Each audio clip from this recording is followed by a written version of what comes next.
Auntie. Like, this is, I'm like, Them CU Aunties. Them CU Aunties. Bush, Tampa, CU Auntie checking in. Thank you so much for reporting back to us. The CU Aunties in Colorado have a stronger fan base. Shout out to CU Aunties Women's Fan Club in the building. She said, I can't. CU Aunties, and you know, they are large and in charge.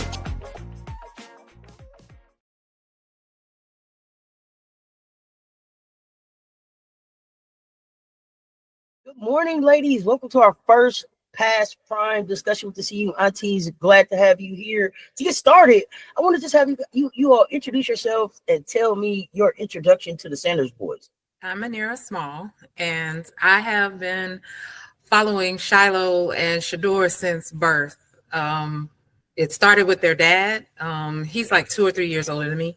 And in high school, I love football since high school. So following Coach Prime's high school career, once he went into the pros, and then he had Deandra and Bucky, and then got remarried and had Shiloh and Shedeur and Shilo.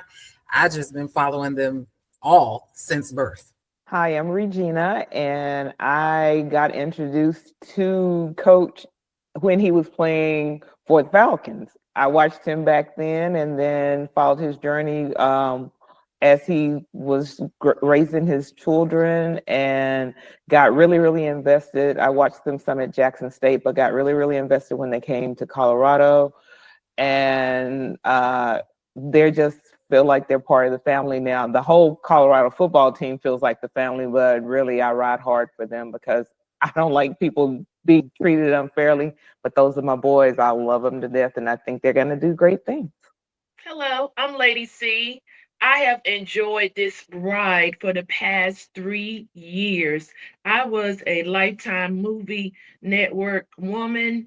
I was not interested in football at all, but I was looking for more motivation. And so when a couple of people were telling me about Coach Prime leaving Jackson State, going to Colorado, and I actually heard a lot of negative things. I had to do the research because I am definitely more about advocating and supporting, our coaches, our Black men, our kids, etc. And so I'm definitely excited to see everything that has transpired with Shiloh and Shedeur. So I'll say 3 years. I'm learning football and I'm learning the NFL as well as college sports. Okay. Wait, we got a new guest to the building. Good morning, Ms. Verlene. Welcome to the conversation. I hope I'm saying your name right. Yes, my name is Auntie Verlene from the East Coast of Waldorf, Maryland.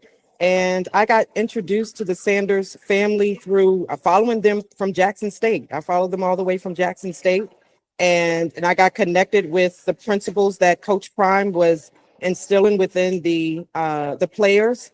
As a mom of 5, I just really connected with his values, and just really started rooting for the players and for the boys, in their life, and just following them through Bucky and Well Off Media, and it was just like I knew them, and I became a champion of them and rooting for them, and not just football, but every area of their life.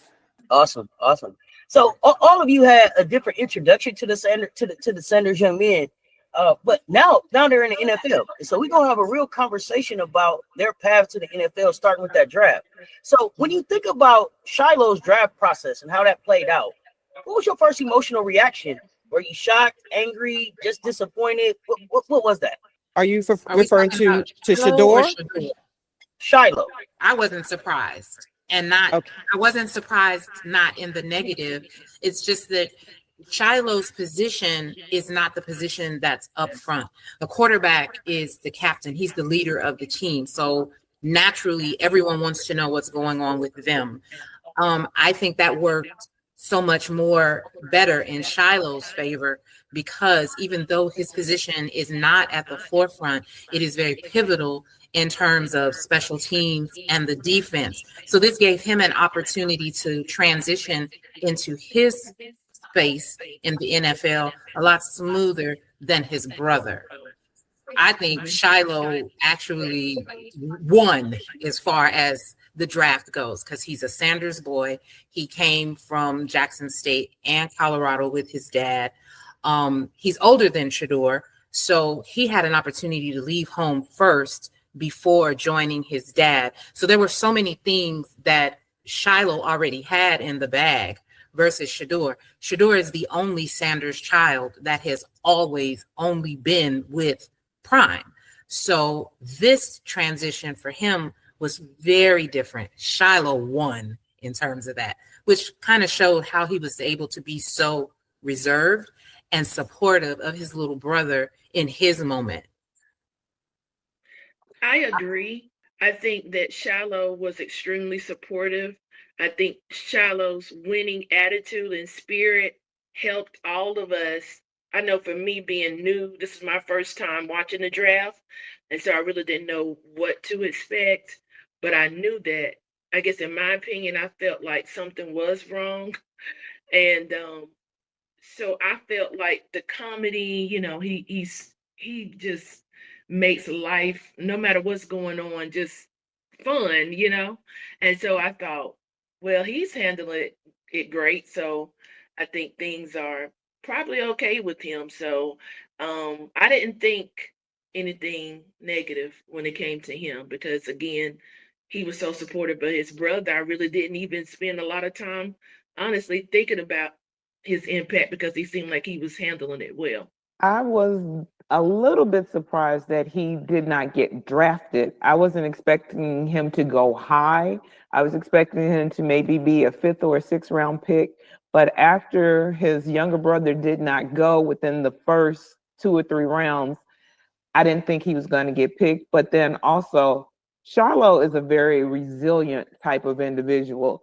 He's very lighthearted. He seems to see the silver lining behind all dark clouds, even though, as he said, he's about to crash out, but he understands the game. And I think by him not being with Coach all his football career, when he went to South Carolina, he was able to see life without his dad actually being there to kind of, for lack of better terminology, cushion the blow. So Shiloh knew what was to come. And when he said, if you're not getting drafted, well, imagine how they're going to treat me. And he wasn't saying that in a negative way. He was putting things into perspective. And I think he has always had the knack to put life into perspective because he has seen a few more different things by the way he's had to live his life. So I wasn't surprised as in, oh my God, how horrible. I was a little bit disappointed, but I knew with him having the opportunity, all he needed was the opportunity, and he's beginning to capitalize on that. So I'm very, very proud of him. I too, just in agreement that as far as what was stated about the resilience of Shiloh, just even how he handled his injury and coming back, and just the first game that he returned back, he was coming back from an injury and received all of the negative feedback because of the game, that he had returning from an injury. But the principles that have been instilled into the Sanders boys, it doesn't surprise me the way they handle things with such character and resilience. And again, that goes back to the principle that Coach Prime is making a sincere effort to embrace these boys as his sons, and so with the draft, I wish he would have gotten drafted, as I feel that he deserved, but I'm not worried because I believe that they're called to be great, and I'm just watching the journey. I'm just here along with you guys, cheering them on, just waiting and in expectation of what I feel that God is going to do in their lives. Do you ladies think the league truly looked at his body of work, or was this more about like optics, politics, and perception? I personally don't think they looked at either one of their bodies of work, because if you look at the track record, those boys can play ball. Let's be real. They play ball a lot better than most. I think, as they have said themselves, that having Sanders attached to their name is a blessing and a curse. And being that they are so confident, I don't call them cocky, I don't call them arrogant. I do call them confident, because if you don't believe in yourself, you can't expect for anybody else to believe in you. And these young men work. You see it on Well Off, you see it on Reach the People, you see it on Unk's show. You see them working, not only them, but all them around, all who are around them. They push each other to be better. So I think if they would have really like taken the Sanders name off, and if they would have been Bubba Joe Smith, everybody would have been clamoring for them because of their work ethic and how they play the game. Shiloh is a hard hitter. Shiloh will knock your block off. That is the reason why he is Headache Gang CEO. The boy can play. He just needs the opportunity. I've seen some of his highlights from the Buccaneers camp. That boy is serious business. Given the opportunity, he can't help but be successful. But because his last name is Sanders, everybody wants to kind of put an anchor around his legs or put some kind of damper on his ability. He has great ability. They just need to let him shine, and he will do the rest. I don't think that. Okay, so this preceded Shiloh and Shedeur. There's no way anybody can tell me they've never seen the body of work.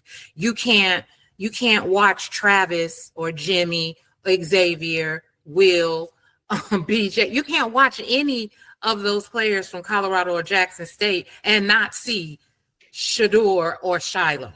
Shedeur is responsible for navigating the ball. Shiloh is in charge of the defense. There's no way. So there is that. This stems all the way back to Prime. They are angry and fit to be tied with the Sanders father.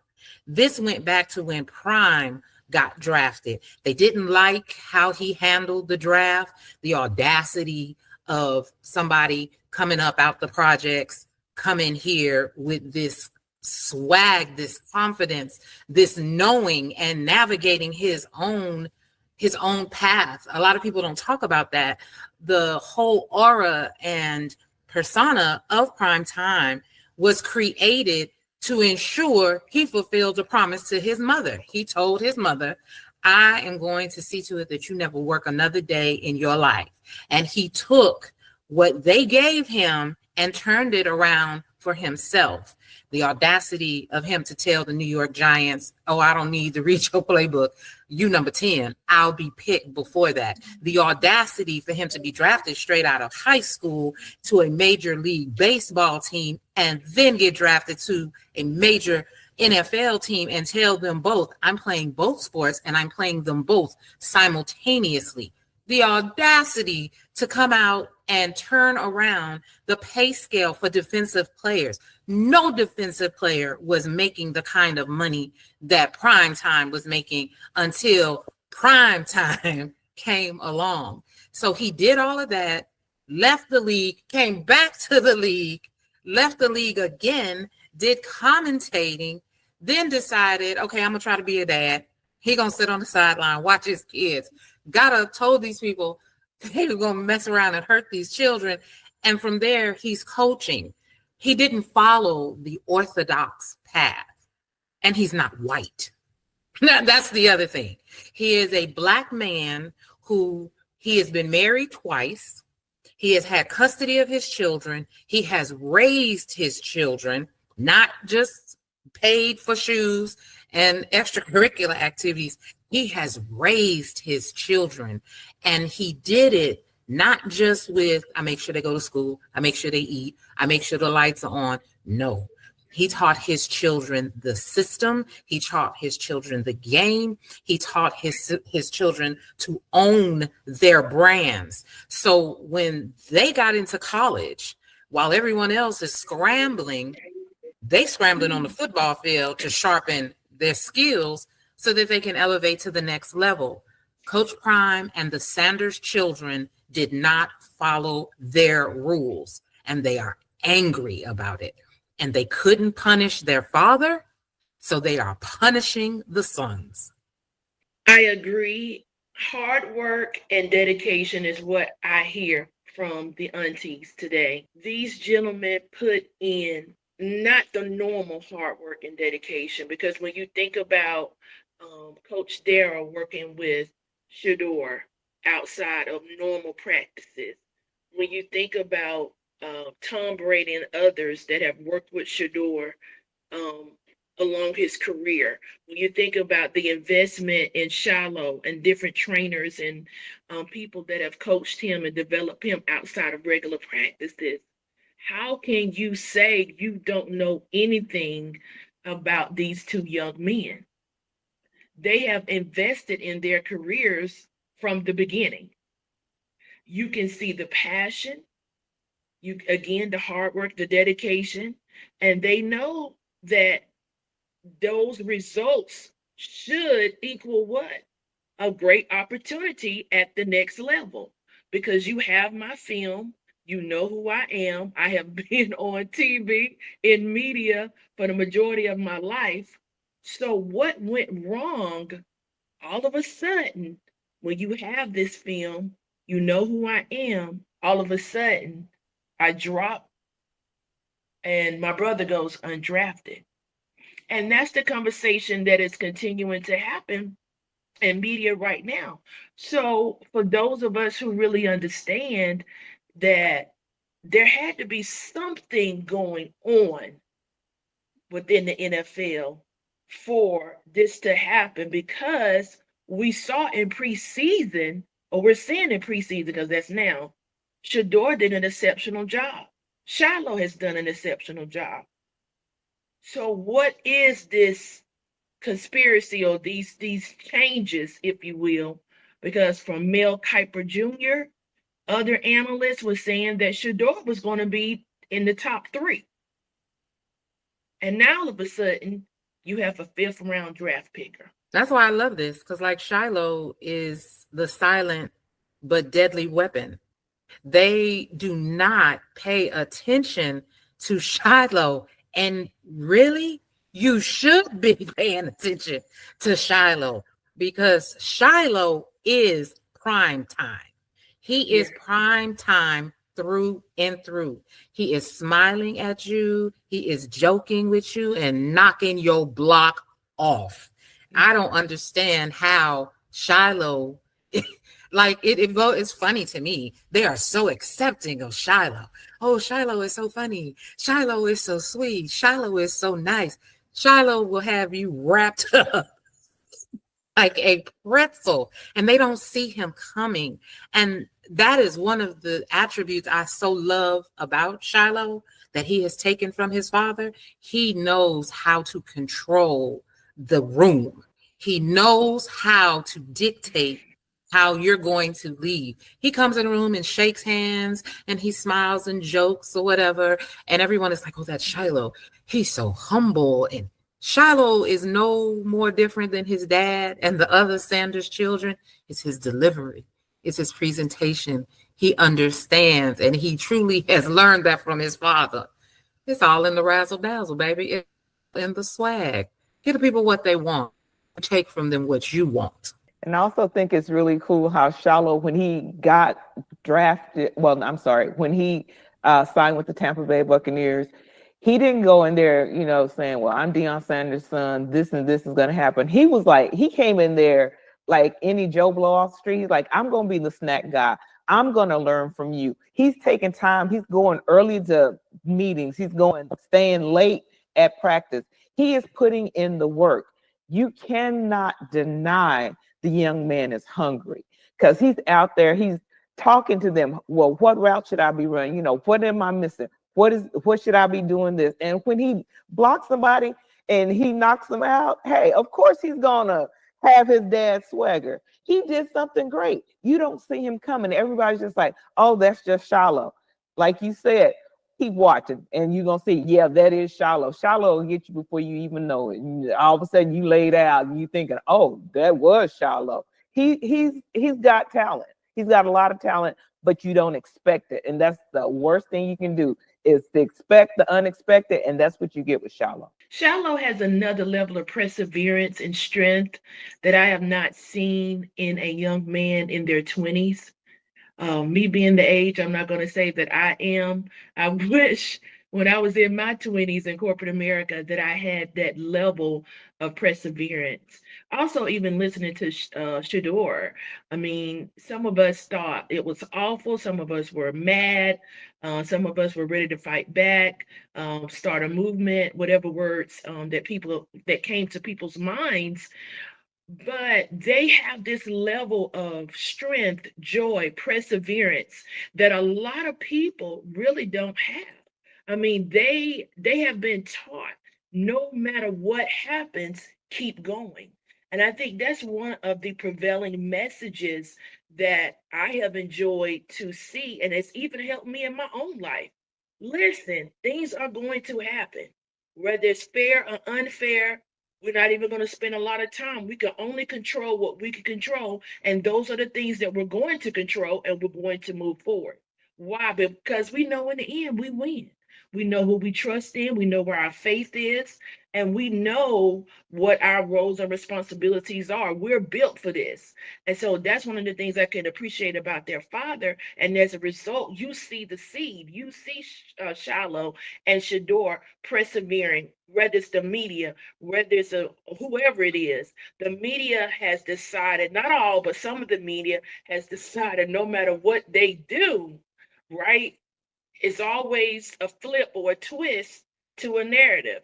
Shedeur went out there to Cleveland, from what we understand, to a lower economic community. And a lot of people told him don't go, but Shedeur said God told him to go. Why wasn't that all over national news?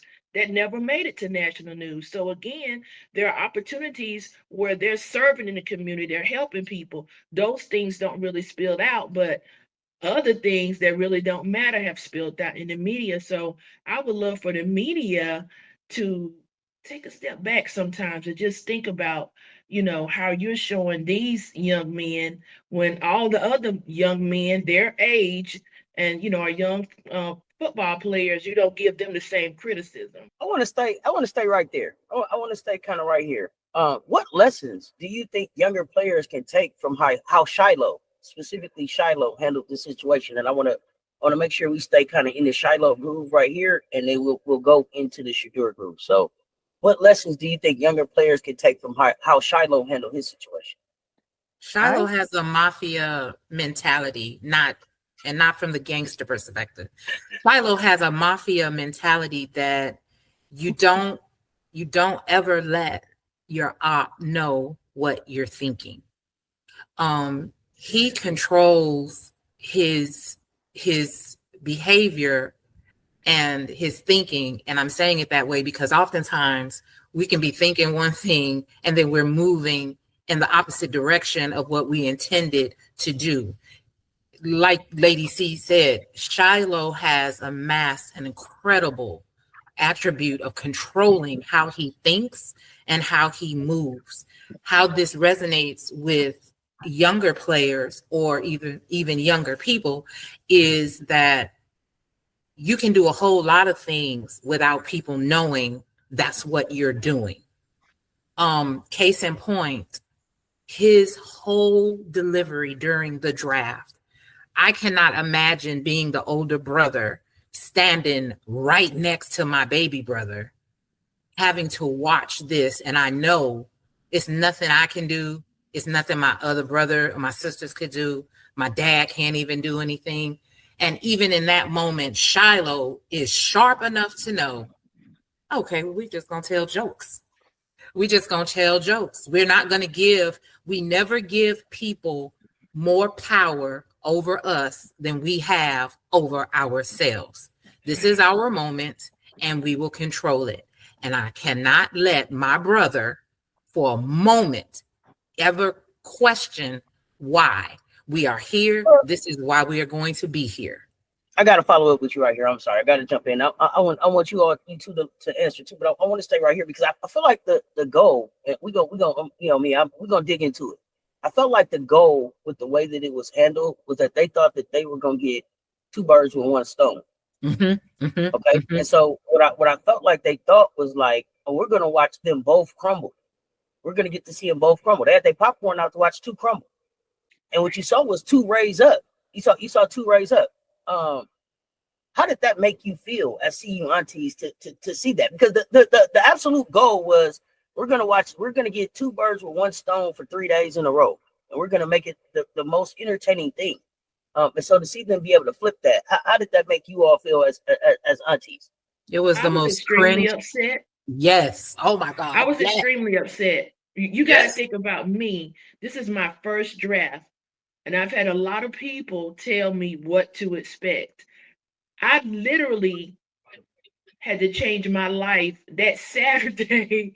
I had plans and I had to stop because everybody told me that, oh no, at least by Friday, you're going to see something. And when we didn't see it, I thought, oh my God, like what is going on? So everybody that knew the things that were going on, they were like, oh no, Sharice's not coming.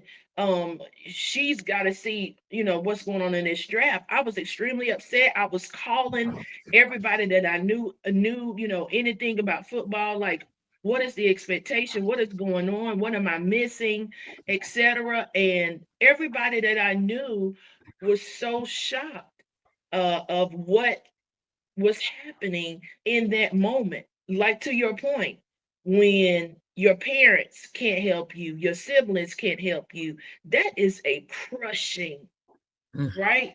In my opinion, that's a crushing for most people. Maybe some people don't feel that way, but for me, that would have been a crushing. So that was mine. I think that when all that happened during the draft, I was borderline a basket case because I was so upset that they would treat these young men like that.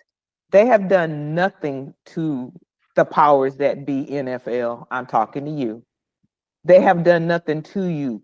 You tried so hard, and like the auntie said, because they don't have the complexion for the protection, you feel like you're going to be able to do them like you do them. And they're like, no, okay, that's fine. Yes, we did throw this party, but we didn't get drafted the first day. That's all well, fine, good. Come on, everybody eat cake. Okay, let's still have a party because we're still grateful. They wanted to watch them wallow in the ground, beat the ground. Oh, Lord, please let something happen, please. And they didn't do that. They were not expecting these young men to say, that's cool. It's going to be all right. To hold this young man down to the fifth round, and like Lady Sharice said, Shiloh is like, I got you, brother. I'm here for you. I mean, Shiloh really like put the weight of the world on his shoulders during that draft process. Because he totally took himself out of the picture, and they weren't expecting that. They were expecting for them to all huddle together and let's get some crying towels, and start kicking over furniture and all like that. No. It's not going to happen like that because they knew better. They knew that this was not an attack on their talent. This was an attack on their person. And they knew they could only control what they could control. They can't control these people out here being stupid. And that's exactly what they were being. They were being stupid because they let talent that could help their organization slip through their fingers because they want to prove a point. The point's going to be proven on the field. When these young men get out there and show what they can do, you're going to have a lot of people crying in their towels because they were stupid. They didn't have the sense enough, or they didn't have the bravery enough to say, we can't hold them down for how they think. Look at how many other young men that were in the draft did exactly what they said that they were going against Shiloh and Shedeur for doing. They weren't the only people that had big chains on. They weren't the only people that were popping their collars. They weren't the only people that were dancing and juking and stuff. Yes. Okay, why is there a double standard? Let's look at it for what it is. Let's look at it for the talent's sake. Now, if they were sorry, let's throw our hands up and say, no, we're not going to draft them because they can't throw a ball. We're not going to draft them because he didn't win. He won the Johnny Unitas Golden Arm Award. But he's sorry. Shiloh's been named player of the week. He had the most tackles that first season that they were at Colorado. But he can't play. The boy, when he got his arm broken in the game, he's like, wrap it up tight. Let me get back out there. Everybody else would look for an opportunity to go sit on the bench, but they aren't built like that. They're built different, and they're built different for a reason. So other young people can see you can only control what you can control. But when you are in the driver's seat, make sure you steer that car the way you want it to go. Don't listen to the person in the passenger seat. If you're behind the wheel, you take control of what's going on. And that's what they did. And that's why they're going to be successful. You know what, Cess? Because I am a psych nurse. So I have to tell you, when I was watching it, my first thing, based on what you just asked us, was, my God, please, please, please, please, please, don't let this be another downward spiral for all of the little Black boys who are watching this.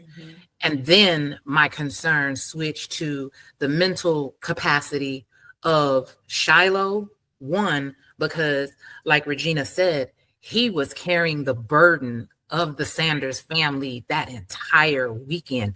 That is a lot. Our bodies will respond to the adrenaline and the fight or flight. But then once the adrenaline comes down and you begin to think about the situation, my concern was, how is this baby going to process and unpack all of this that he is holding? And then there was his brother and his dad.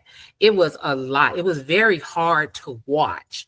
As Black mothers and Black women, our first maternal instinct when it comes to Black men and Black boys is to defend them and protect them. And in elements and spaces where we can't do it, it absolutely destroys us. I mean, it brought a lot of us to tears and rage, because it felt again like they've done it again. No matter what we do, they've moved the goalpost again. And they did it in a way that mimicked old Jim Crow, center of the town. We're going to show y'all how to stay in your place. And that is how a lot of Black people in the Black community responded to it. They were like, this is crazy. They're doing it again. They're doing it again.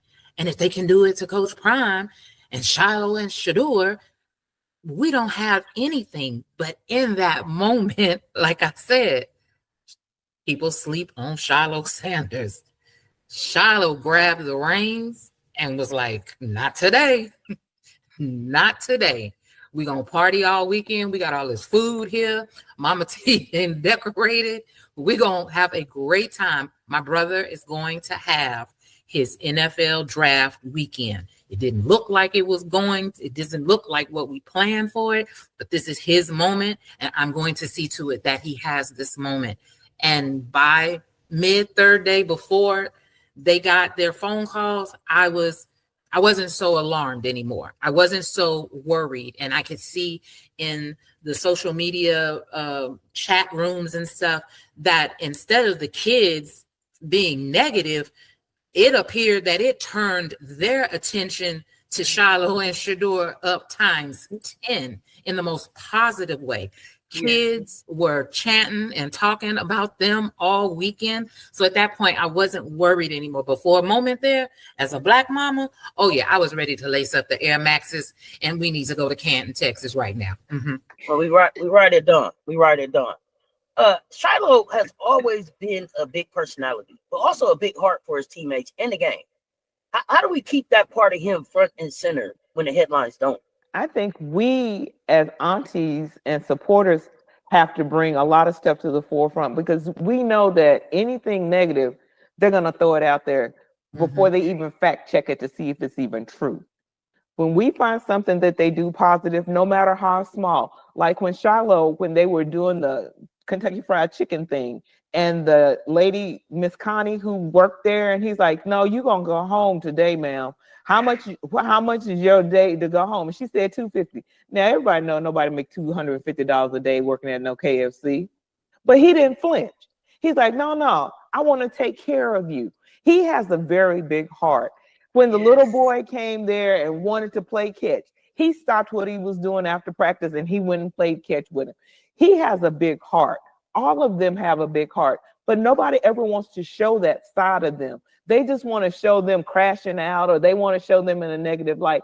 And if you really look at it, you have to consider the source too. Most of these people who are trying to pull out stuff on them, they got so many bones in their closet that they got to put a chair up against the door to keep it from popping out. So if you Yes. look at what they're trying to do, they've never, yes, they make mistakes. They're human. We all make mistakes. They haven't been, there are some blemishes on their record, but guess what? They own it. So we need to let people know that, yes, there might be some boards loose on the floor, but for the most part, he got hammer and nails and he's beating them boards back down and he's showing you what his true personality is. He's always shown to me that he has a big heart. Even when he was little on them little shows that they used to have, he always wanted to try to do something to uplift somebody. So we as aunties need to make sure that gets to the forefront. Every time they're trying to hit them with the negative, we need to come back with 2 or 3 positives, because we're not not on our watch. They're not going down like that. Not on our watch. It just won't happen. Shiloh is who he says he is. Definitely. I also want to add that we get to share this information. No one is paying us. No one asked us. We want to share anything positive because we see what's happening in the media. And we get to, if they're in our local states, we get to go visit them. We get to support them in any kind of way that we can. That's what an auntie is, because we recognize that these young men, all of our nephews, is what, 10, 8, 9, 10 of them, they need that local support if we're available. Also, if you think about it, I was excited to see that Mr. Buctified, I believe is his name, for Shiloh. That was so amazing, because not only does he have the aunties, but he has another gentleman that is a major support for him. And I don't know if everybody saw the video, but he was like, we got Shiloh, we stole Shiloh. So he is extremely excited every time he sees Shiloh, which lets you know it's beyond Shiloh the player. As you said, his personality, he cares about the community, he cares about people. How many young people would be concerned about a KFC worker? How many adults, older adults, are really concerned about, oh, let me help this individual? No, he goes beyond what you would think that he was, because he's entitled. He came from a privileged family and his father is Deion Sanders. No, let's not do that to him, because guess what? We're not going to demean our father. We're going to appreciate our legacy and where we came from. But I feel like in the media, they want to make them feel like, coming from this legacy, something is wrong with it. No, I am so glad that Shiloh is definitely proud of who he is, where he comes from, and it spills over in the team. You look at how the team just rallies around him. Like, he really has that aura. He has that persona that everybody wants to know or talk to. Shiloh. They are the most unrich rich kids you could ever meet. Shiloh gets excited about an auntie giving him a Coke after practice the way some celebrities get excited about $2,000 bottle service.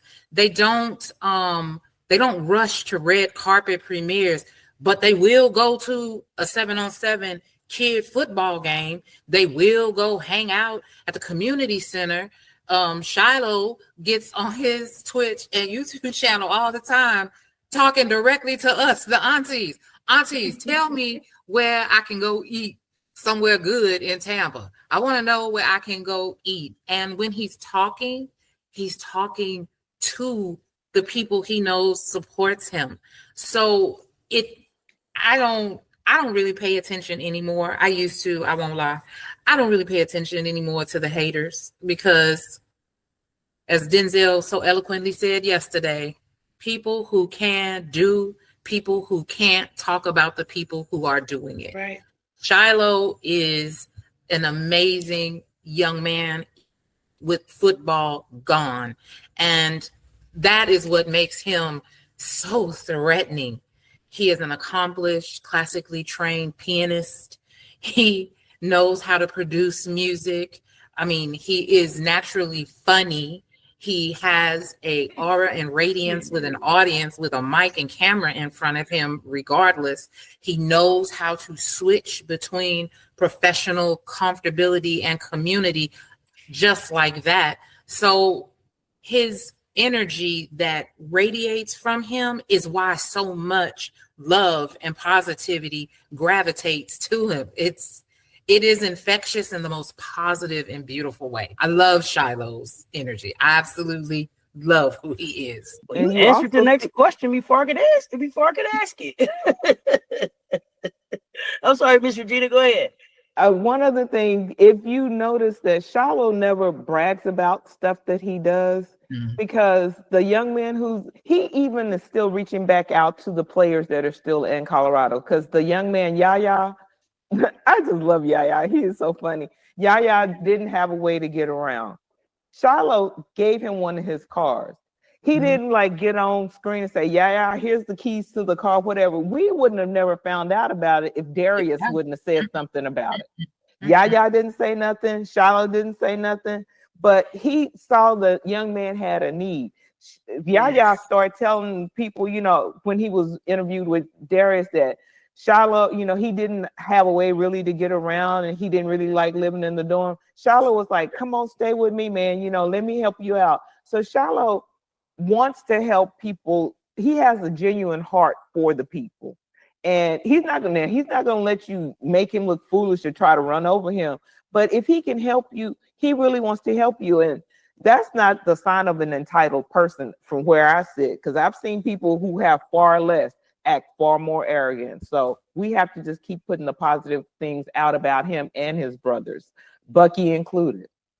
So my question was going to be, if Shiloh was sitting here, if you were talking directly to him right now, what would you want him to know about how to see you auntie see him in his journey? Well, this auntie wants Shiloh to know that I love you.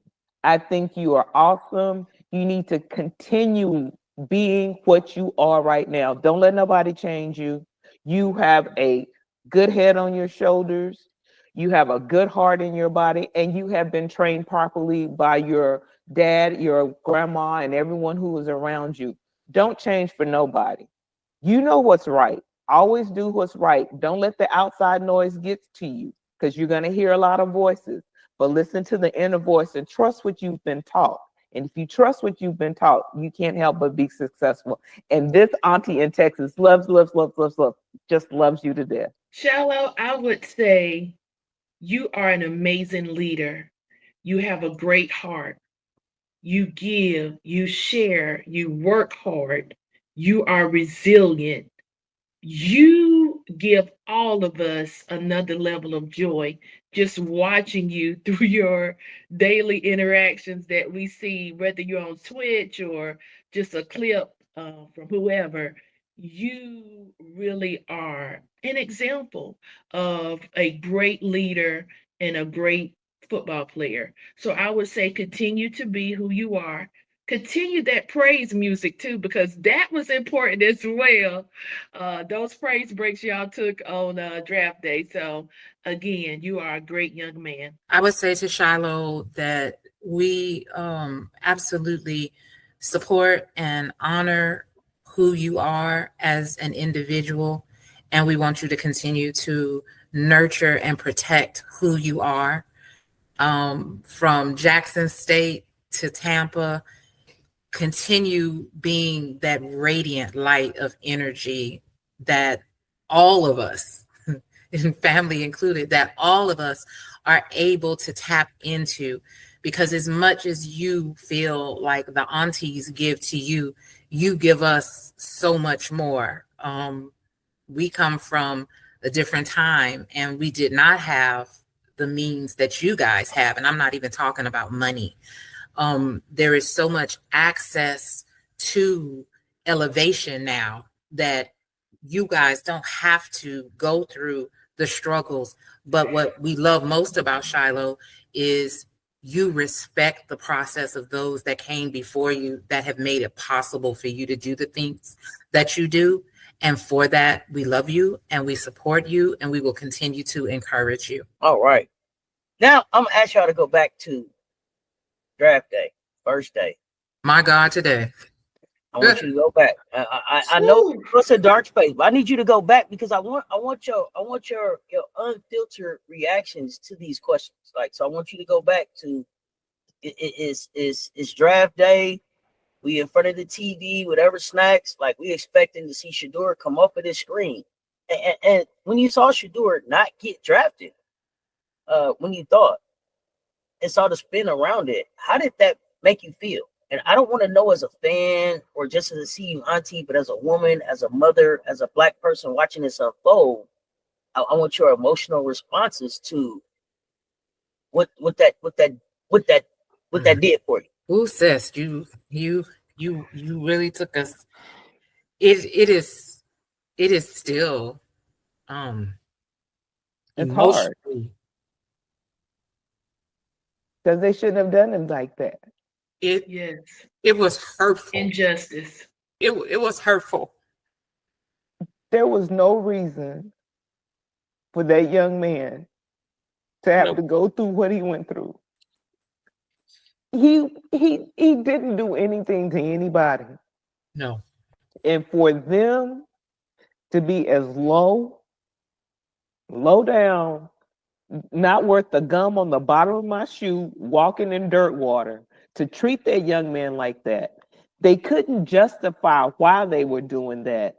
Everybody's walking around with their mouth open saying, well, you know this, that, and everything that they said why they did it, there was a counteraction to why that was not true. And for you just to sit up there and do that, to hurt him, to try to break him, I was so mad. I was so mad. I just had to cut TV off because I just couldn't believe they were doing this. I'm sitting here in disbelief that they would do this to this young man for no reason. I could see if he had like done something, like he'd been arrested, he'd been cutting up at school, he'd been beating up people. He's lived a perfect, by most standards, life as a student. He wasn't sorry in school or nothing. Nope. And for you to do that, that broke, I have no kids. That broke my heart in so many pieces for that to happen to him so unfairly. And no one was held accountable for that. I'm like his dad when he was like, take them off the cross and put me on there, because he didn't deserve that. No. Anybody else, if that would have happened to anybody else, right. Oh, it would have been like, light the torches, let's burn the building down. No, but because it happened to him, they thought it was funny. Oh, well, that's what he gets for being arrogant. But he wasn't. He wasn't. I can't. I'm old. I don't know if I'll ever get over that.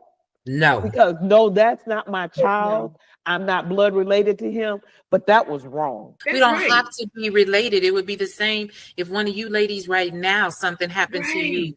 The humanity of it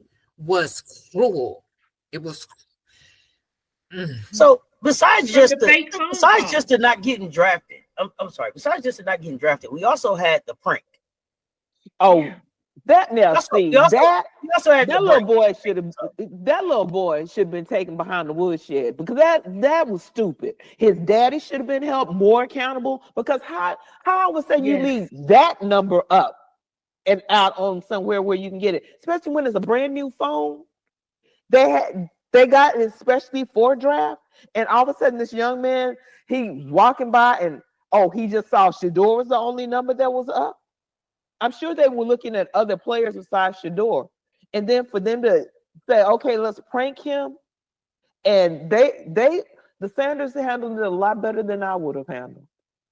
They handled it a whole lot better than I would have handled. That was against the law. There is HIPAA and PII against the law. You took someone's personal information and used it, and you did it in a public fashion. And if it would have been reversed, not only would Shedeur not be playing in the league, they would be trying to sue him, his daddy, pressing charges. Everything.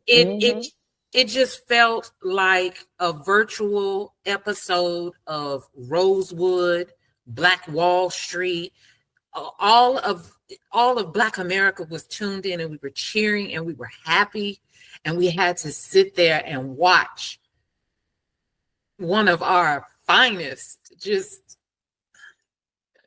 I hate talking about it. You know, when people come online and they start talking, I scroll because I don't have the emotional fortitude to participate in the conversation without losing control, because there is nothing anyone can say to me that will substantiate the cruel, unprofessional, and just wrong manner in which they did Shedeur. And for them to say that was just kids being kids, oh, y'all can take that and run down the street with it, because that was not kids being kids. No. That boy was 20-something years old. He knew what he was doing. They thought it was funny. But if, like she said, if they would have turned it and put the shoe on the other foot, oh, we would still be hearing about something needs to be done. They got that little slap on the wrist. Nobody lost their job. Nobody got kicked out of school. And the money that they had to pay, I'm sure, was pocket change compared to what they get. It wasn't fair. But because it was done to a Black player, who they were trying to knock down some notches. Oh, it's all good and fine. Well, at least we did something, but you didn't do enough. It shouldn't have never happened. No. It shouldn't have never happened. No. And the idea we were in that moment with them, and there was nothing that any of us could do. We're just all stuck. We just sat there, and as someone with children, yes, I was mad when I saw Shedeur's response to the weekend. I was crushed when Prime said, "Take me." Yes, Lord. Whew. As a parent, and think about Shedeur's resilience, though. Every time I thought about it, you can't help but think about the things you've gone through in your own life. It's like they did that to him, but he kept going. He dropped in the draft, but he kept going. He went to the Browns, fourth on the depth chart or whatever, but he keeps going. He did great in the preseason, yet he was criticized for all the different things, but he keeps going. And it's like, what else do you guys want from me? You know, it's like you put me on a cross, right? Constantly. And all I'm doing is being a normal person, taking the opportunity, and I want to win for this franchise. That's all I want. Yet I am being critiqued on any and everything that you create and make up. You really haven't found any truth to any of these false narratives, false stories. Yet I smile through and keep going. What I really want to get to the root of this. This is what concerns me. What is the real issue here? Baby, I'm not asking no more, because I already know what the real issue is.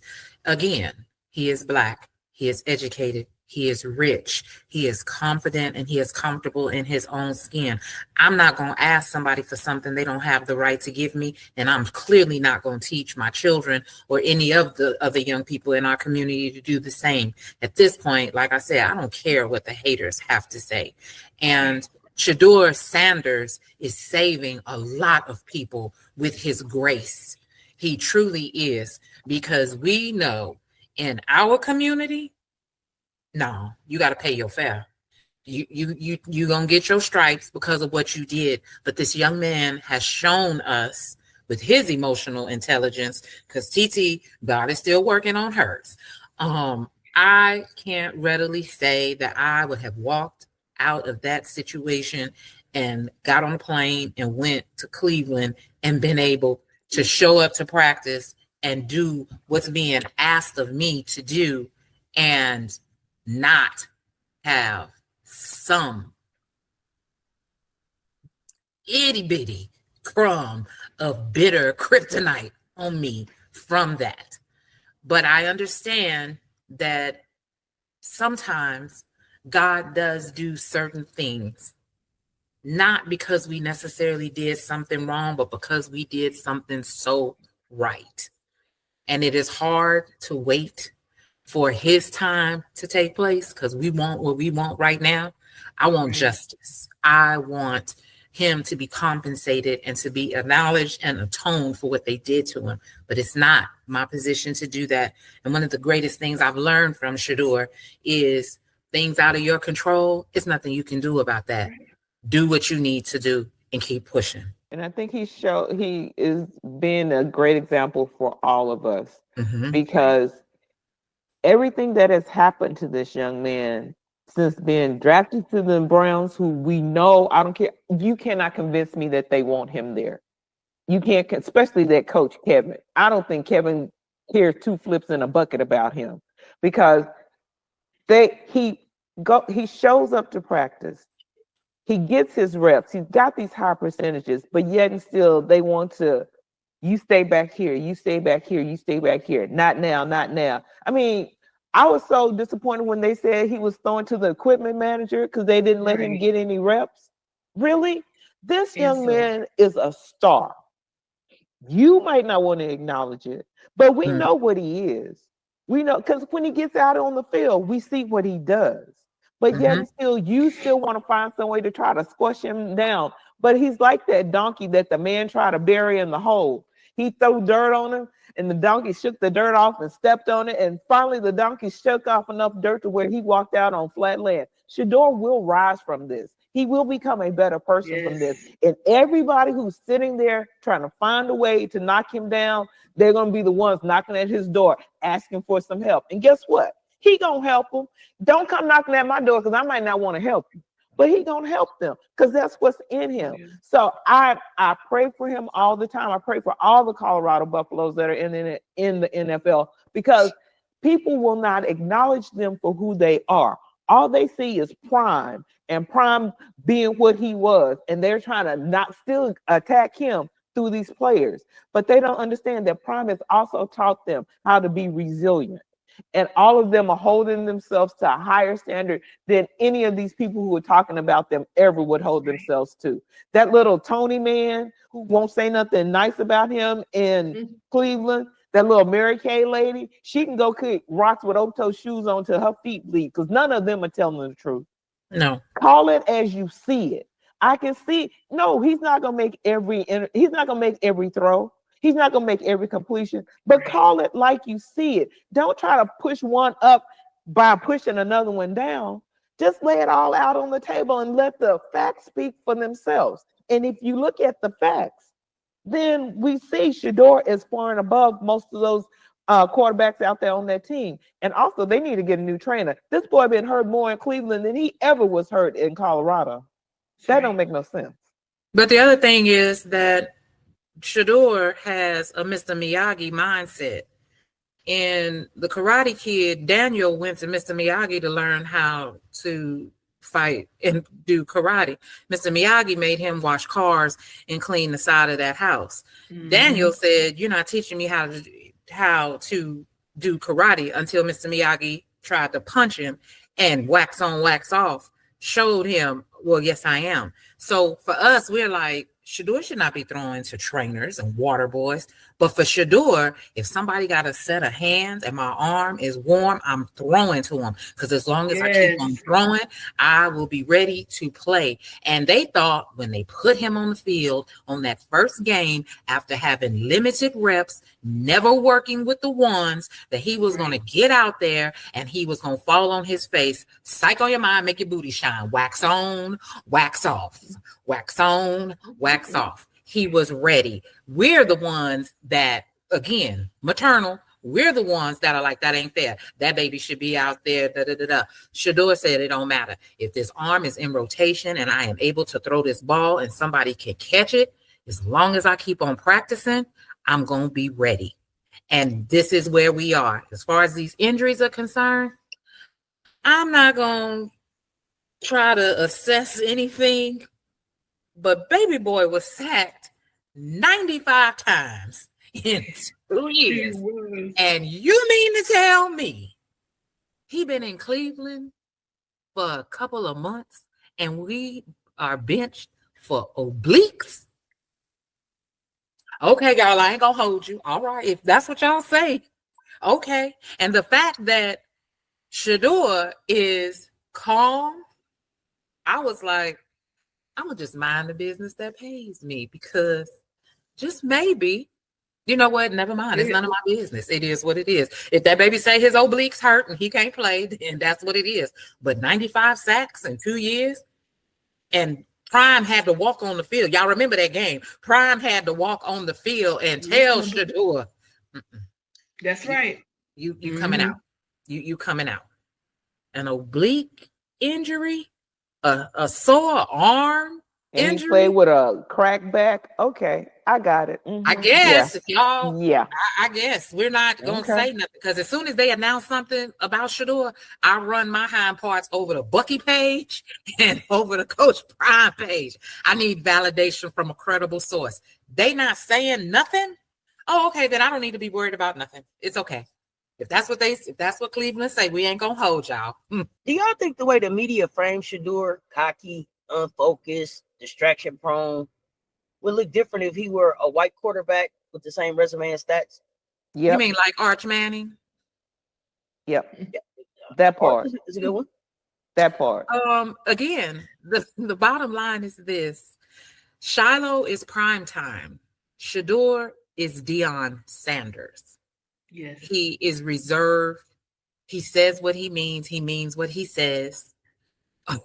He does, and he moves to his own beat. I mean, even if you look at him amongst the other Sanders children, Shedeur is the second to the youngest, but Shedeur is really the baby of the family. Everybody takes care of Shedeur. He's always been shy. He's kind of coming to his own, but that's who his dad really is. We demand prime time, but Coach Prime is really Deion Sanders, and he's always said that. I'm very quiet. I'm very reserved. I don't really, Shedeur says what needs to be said when it needs to be said, and it's disturbing to people because they're not accustomed to that. They are accustomed to young Black men in his position. Oh, I'm glad I'm gonna be able to pull my family out the ghetto. We so grateful for all this money y'all giving us. That's not how Shedeur comes to you. He looks you in your face. He's not dragging his feet. His shoulders are not slumped in. He gives gratitude and honor and loyalty where it is earned, not just because you told him he has to do that. And if he has an issue with something, he addresses it. And the audacity of this 23-year-old to come and talk to this 60, 70-year-old man about what he said. But it was only an audacious moment because of what? He's Black. Because Johnny Manziel cussed, did all kinds of lewd stuff. Baker Mayfield grabbing his junk on national TV, cussing and carrying on. I mean, we could go on, folks, with their illegal infractions. Shedeur gets a ticket, but never mind these sexual assaults, domestic violence, drunk battery, and all these other things. The rules always change when it pertains to us. The goalpost is always moved when it comes to us. And when they can't explain something, then they make up stuff. There isn't anything to see here. There isn't anything to make up. We have a kid who did well in the classroom. He's done well playing sports. Shedeur has been on a football field since he was 4 years old. What do you expect? What do they expect him to be? He's been playing since he was 4 years old. He has had the benefit of being in and out of professional football locker rooms all his life. He has been mentored and coached by the best. Tom Brady, what do they want? I'm asking that rhetorically. What do you want him to do? Iron sharpens iron. If you continue to put people in front of the best people and make available to them the absolute best resources, that's what's going to happen. But that happens every day in the white community. It's an abnormality when it's us. Again, Coach Prime didn't follow the rules. The nerve of him to go get Tom Brady to mentor his son. He didn't go get, oh, I heard there's this awesome program in North Dallas. No, he got on the horn and he called the GOAT himself. And people are outraged because we're not supposed to do that. We're just supposed to make do with what we have. And no, we have this young man who has been taught to aspire to the absolute highest ranks, and he does, and he exceeds every time if something is put in front of him. So, yeah. It would be very different. I mean, look at what's going on right now with Arch Manning. He hasn't even played a game, and they playing him off like he's going to be round one. We don't have any film for him. And they say he's going to be winning the Heisman. Hello. But his grandfather's already come out and started saying what where he's not will and will not happen. Yeah, what he is and what he ain't going to do. Then everybody starts this big firestorm. Oh, he's cocky. Oh, he's this and that. But old man Manning is doing the same thing. And everybody's like, oh, he's just trying to make sure he gets in the best possible position. Y'all need to miss me with that. Y'all just need to go over there with that statement, because that don't make no sense. If Dion would be white, everybody would be singing his praises. But because he is black, because he doesn't have to depend on anybody, that he doesn't need to go begging and fetching and stepping to get anything, then you're mad. How about you get your paper up so you can do what he's doing? How about you worry about yourself and stop worrying about them? Let them live how they're living. They're not affecting you. They're trying to help you. But no, you're too busy trying to knock them down that you don't understand. You're knocking concrete from under your own foundation. You'll fall quicker than they will because they're trying to help people. You're just trying to tear people down. So miss me with that. I'm not, miss me with that. They also can't contest this because of the well-off media. Bucky has documented everything. I know Bucky documented Shedeur saying he's gonna be hardworking ever since he was at Truth. So this ain't nothing new. This is how he's always been. So no. I was just going to say they need a reason to justify that he's a fifth rounder. So all they're using now is he doesn't know the playbook, and I'm sick of that narrative. But that's all they continue to do. So that's why he's a fifth rounder and on fourth on the depth chart. That's all you hear. As a CU Auntie, how has following Shedeur's journey changed how you see the game, the program, or even your own role as a supporter? I don't think it's changed mine so much as I now have Cess, we don't really see them like a team. We really do see them like our nephews. Like Prime is like a big brother or a cousin. You know, it's really a family. It's really a family kind of thing. So when we talk about the nephews, and we get teased a lot about that by people who don't get it, who are outside of our bubble, we get teased about it like that because you don't know them people. And it's like, yes, we do. I mean, I will get up and fly to Boulder like I'm going to Memphis to see one of my blood relatives. Matter of fact, I just got back from Boulder yesterday to go do the meet the Buffs, because once you must go, you've been there. If you have an opportunity to just go to that locker room or go and talk to one of them, there is nothing more rewarding. Yesterday, I'm there, and other people who see me, they spoke to me, but to have one of the nephews walk up to you with their arms open, saying, "Hey, Auntie Manera, I'm glad you were able to make it." They know our names. They know who we are. And they constantly acknowledge how much the support means to them. So it doesn't feel like we're in a fan club watching football players. It really does feel like a bunch of aunties checking on the nephews. And we're going to go watch them play their game, girl. And we don't care what other people say.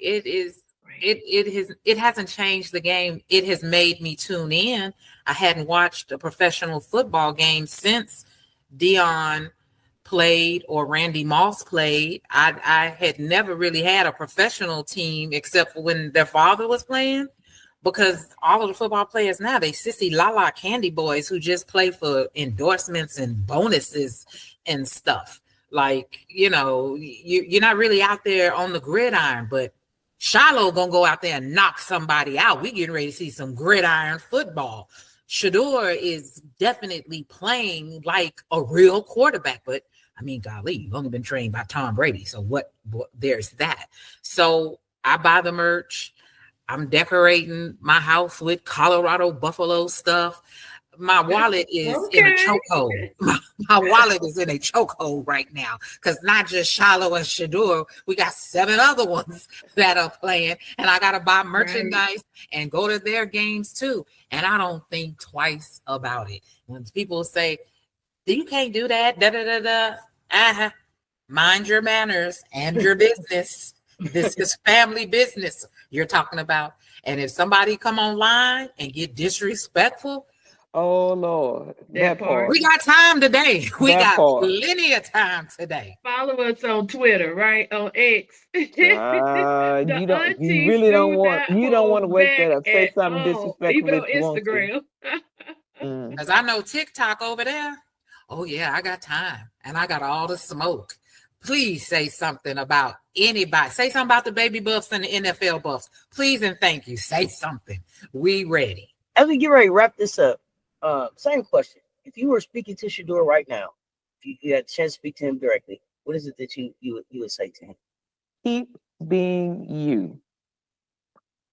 Don't listen to the outside noise. You are destined for greatness. There is a calling on your life, not only in football, but you are being a wonderful example, not only to little boys and girls coming up, but to some of your aunties and uncles that are way older than you. Mm-hmm. The way you handle yourself is impeccable. Most people have not gone through the things unjustly that you're being put through, but you do it with a smile on your face. You do it with respect. I don't know what you do outside the cameras, but every time I see you on the camera, every time somebody says something about you, no matter, even Charleston White has to come back and eat his words because he knows that you can only throw dirt on a person for so long and it's not going to stick. You are a good example. Keep focused. Don't listen to the outside noise. Know that this auntie in Texas, we got you. You already somebody, but you're gonna be a Hall of Famer. You're gonna be great.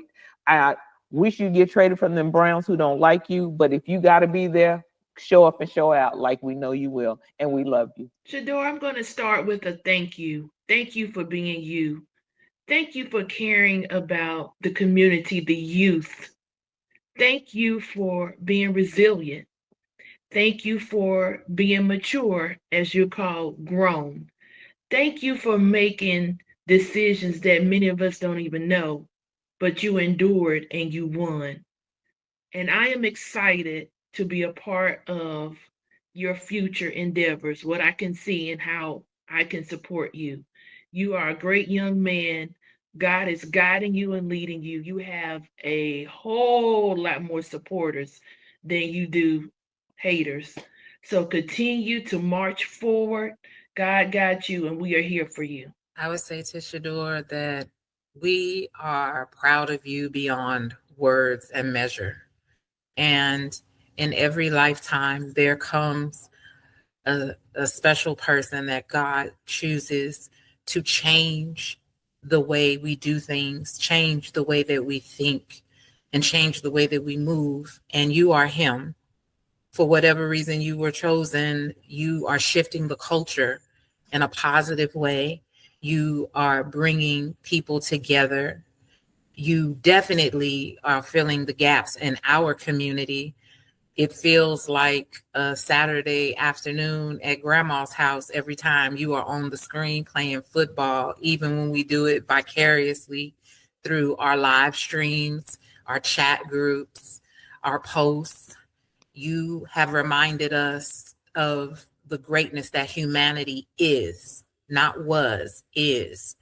And you do it with the grace and eloquence of someone 3 times your age. We want you to know that it's okay not to be in the box. If we were supposed to be the same, God would never have made us different. You are unique and special, and we love that about you. We support that, and we will continue to encourage it. And like Auntie Regina said, we're not real fond of Cleveland. As we have continued to tell you, we are not Cleveland Brown fans. We are Shedeur Sanders fans.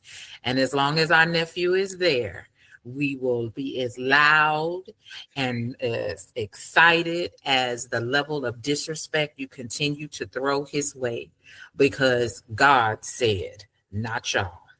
We love you, and we are going to continue to support you, whether you on that bench or not. Thank you, ladies, so much for this. I mean, just an insightful conversation. I enjoyed this first PassTPrime conversation. I'm turning it back over to Miss K. Thank y'all so much.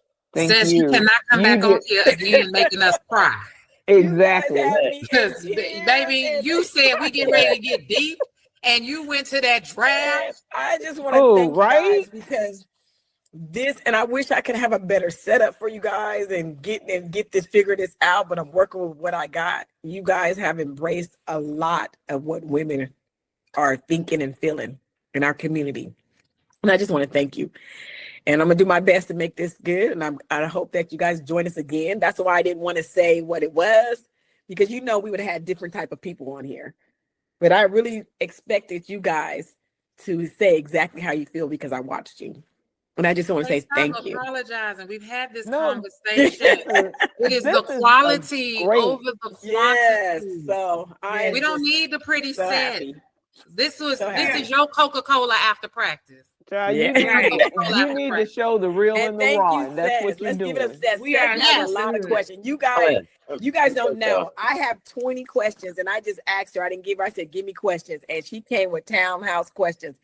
And because you guys' answers, we couldn't even get to half of them, but maybe there'll be a part 2. I don't know. But thank you guys. I don't want to keep you so much. Thank you for the vision. Thank you guys. And we'll be chatting again. We have a lot of other people, a lot of other controversial. Well, whatever you need, Kay, we let are us here. know. Thank you. We're here. Thank you so much. Love you guys. You guys be safe. Love you guys too. Or right now, Browns are losing. Yes. And Gabriel threw an interception. Yes. So catch up. I got it on too. So see you guys. Let me go live on my stream and talk my mess. See y'all later. Bye, y'all. Bye-bye. Bye-bye, y'all. I love you.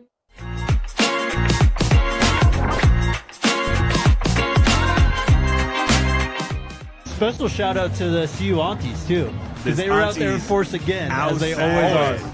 We love the aunties. Them CU Aunties. Them CU Aunties. Man, I'm telling you, that stuff for real.